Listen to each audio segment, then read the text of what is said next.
Assalamualaikum warahmatullahi wabarakatuh. Hai teman-teman, perkenalkan nama saya Oktaviana. Di sini saya akan memaparkan materi pemeriksaan akuntansi 2 tentang pengauditan siklus pembelian dan pembayaran. Poin-poin yang akan saya paparkan yang pertama, akun-akun dan golongan transaksi dalam siklus pembelian dan pembayaran. Fungsi-fungsi bisnis dan dokumen serta catatan dalam siklus pembelian dan pembayaran. Poin yang selanjutnya yaitu metodologi untuk perencanaan, pengujian pengendalian, dan pengujian substantif golongan transaksi. Poin yang terakhir yaitu metodologi untuk perancangan pengujian rinci saldo untuk utang usaha.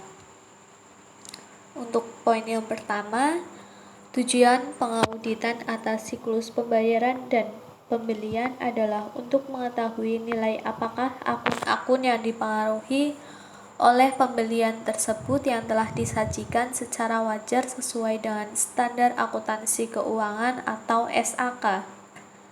Ada 3 kelompok transaksi yang tersangkut dalam siklus pembayaran dan pembelian. Yang pertama, pembelian barang dan jasa, pengeluaran kas, retur pembelian, dan potongan pembelian.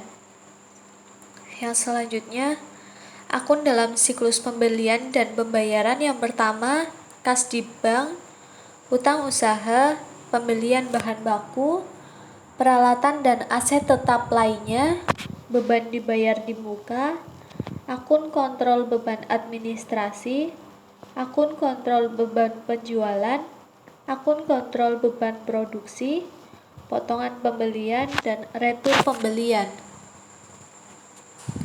Yang selanjutnya, poin kedua tentang fungsi bisnis dokumen serta catatan dalam siklus pembelian dan pembayaran. Siklus pembelian dan pembayaran menyangkut pengambilan keputusan dan proses untuk mendapatkan barang atau jasa untuk menyelenggarakan suatu bisnis di perusahaan. Siklus pembelian dan pembayaran biasanya diawali dengan pembuatan permintaan pembelian yang dibuat oleh pejabat yang memiliki kewenangan untuk mengajukan permintaan pembelian dan diakhiri dengan pembayaran utang usaha yang timbul dari pembelian tersebut. Siklus pembelian dan pembayaran. Pengajuan permintaan pembelian barang dan jasa oleh pejabat perusahaan klien merupakan awal dari siklus pembelian dan pembayaran. Formulir yang digunakan dan pemberian persetujuan tergantung pada sifat barang dan jasa serta kebijakan yang diterapkan oleh perusahaan masing-masing. Yang pertama, permintaan pembelian. Formulir permintaan pembelian digunakan untuk meminta barang dan jasa oleh pejabat perusahaan yang diberi kewenangan untuk mengajukan permintaan pembelian. Misalnya, kepala gudang atau kepala departemen produksi. Yang selanjutnya yaitu order pembelian. Dokumen yang digunakan untuk memesan barang dan jasa dari pemasok. Dokumen order pembelian biasanya berisi deskripsi barang atau jasa, kuantitas atau jumlah yang dipesan, dan informasi lain yang berhubungan dengan barang jasa yang diinginkan oleh perusahaan untuk dibeli. Yang selanjutnya tentang penerimaan barang dan jasa. Penerimaan barang dan jasa oleh perusahaan dari pemasok adalah saat paling kritis dalam siklus pembelian dan pembayaran. Karena pada siklus ini, kebanyakan perusahaan dipakai pertama kali untuk mengakui pembelian dan utang yang bersangkutan atas pembelian tersebut. Laporan penerimaan adalah dokumen berupa kertas atau elektronik yang dibuat pada saat barang diterima atau diserahkan. Dalam laporan penerimaan tersebut dicantumkan keterangan mengenai barang, jumlah yang diterima, tanggal penerimaan, serta data lain yang relevan tentang penerimaan suatu barang atau jasa. Yang selanjutnya yaitu pengakuan kewajiban atau hutang. Pengakuan kewajiban yang tepat atas barang dan jasa yang telah diterima menuntut adanya pencatatan yang tepat dan akurat. Pencatatan pertama kali mempengaruhi laporan keuangan dan pengeluaran kas yang sesungguhnya. Dokumen yang diperlukan dalam pengakuan kewajiban yang pertama, faktur dari pemasok, memo debit, dan voucher. Yang selanjutnya, file transaksi pembelian. Jurnal pembelian dihasilkan dari file transaksi pembelian, master file utang usaha yang digunakan untuk mencatat transaksi pembelian, daftar utang usaha yang berisi daftar jumlah terutang kepada masing-masing pemasok, laporan dari pemasok, pengolahan dan pencatatan pengeluaran kas. Pada sebuah perusahaan, pembayaran untuk pembelian suatu barang atau jasa merupakan aktivitas yang signifikan. Aktivitas pembelian barang dan jasa secara langsung akan mengurangi saldo akun kewajiban, biasanya akun utang usaha. Dokumen dalam pengolahan dan pencatatan pengeluaran kas berupa cek, file transaksi pengeluaran kas, jurnal pengeluaran kas.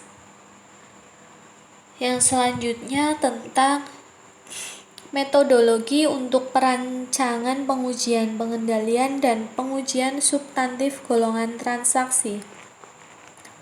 Pengujian pengendalian dan pengujian substantif transaksi untuk siklus pembelian dan pembayaran terbagi dalam yang pertama, pengujian pengendalian.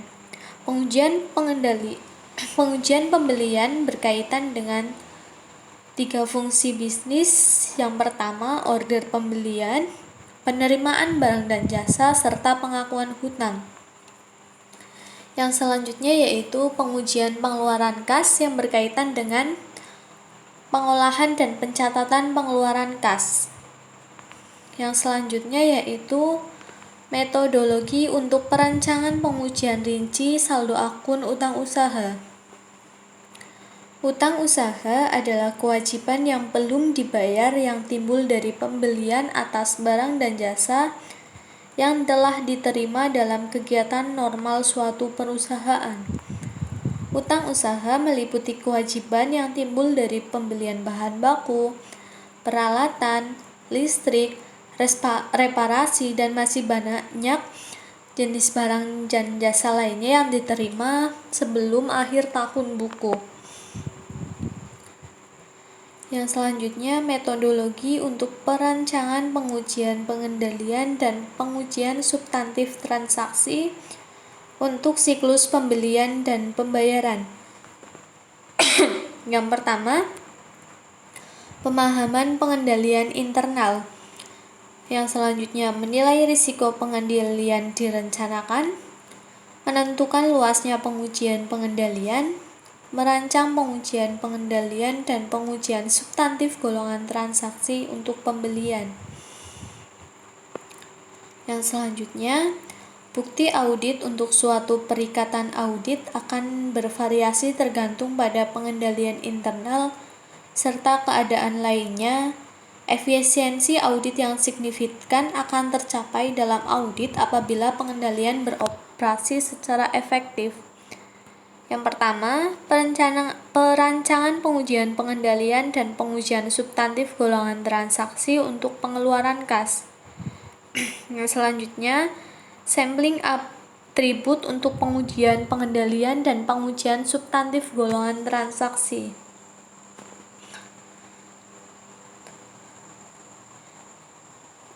Yang selanjutnya tentang perbedaan siklus pembelian dan pembayaran dibandingkan dengan siklus-siklus lainnya dalam akuntansi. Siklus pembelian dan pembayaran menyangkut banyak akun baik berupa akun laba rugi, akun neraca, yang dampaknya adalah kemungkinan terjadinya kesalahan dalam penggolongan menjadi lebih tinggi, bahkan beberapa di antaranya berpengaruh terhadap laba bersih perusahaan. Yang selanjutnya, dalam siklus transaksi pembelian dan pembayaran, diperlukan pertimbangan yang signifikan, seperti misalnya dalam hal sewa guna dan biaya konstruksi. Jumlah rupiah untuk transaksi individual seringkali berjumlah sangat besar. Akibatnya, auditor menggabungkan unsur-unsur yang besar dan tidak biasa seperti itu dan mengujinya 100%. Yang selanjutnya yaitu metodologi untuk perancangan pengujian riji saldo akun untuk utang usaha. Utang usaha adalah kewajiban yang belum dibayar oleh perusahaan yang timbul akibat dari pembelian barang dan jasa yang telah diterima dalam kegiatan perusahaan,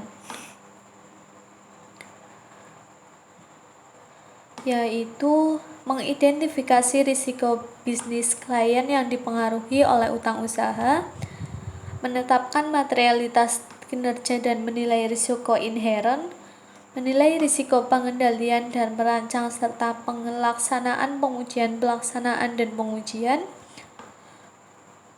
merancang dan melaksanakan prosedur analitis, merancang dan melaksanakan pengujian rinci saldo akun utang usaha. Yang selanjutnya yaitu tujuan audit saldo. Mengaudit piutang usaha untuk pengauditan usaha dengan 3 modifikasi kecil. Yang pertama, tujuannya nilai bersih bisa direalisasi tidak diterapkan untuk liabilitas. Nilai bersih bisa direalisasi hanya dengan diterapkannya untuk aset. Aspek hak kepemilikan dari tujuan dan hak kewajiban tidak diterapkan untuk liabilitas. Liabilitas lebih ditekankan pada pencairan kurang saji daripada atas lebih saji, seperti telah diuraikan pada sebelumnya.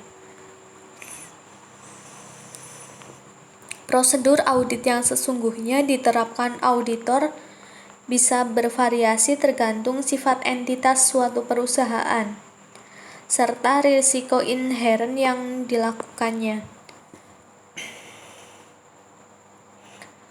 Yang pertama, pengujian liabilitas sesudah neraca, pengujian pisah batas, keandalan bukti. Sekian dari saya, terima kasih. Wassalamualaikum warahmatullahi wabarakatuh.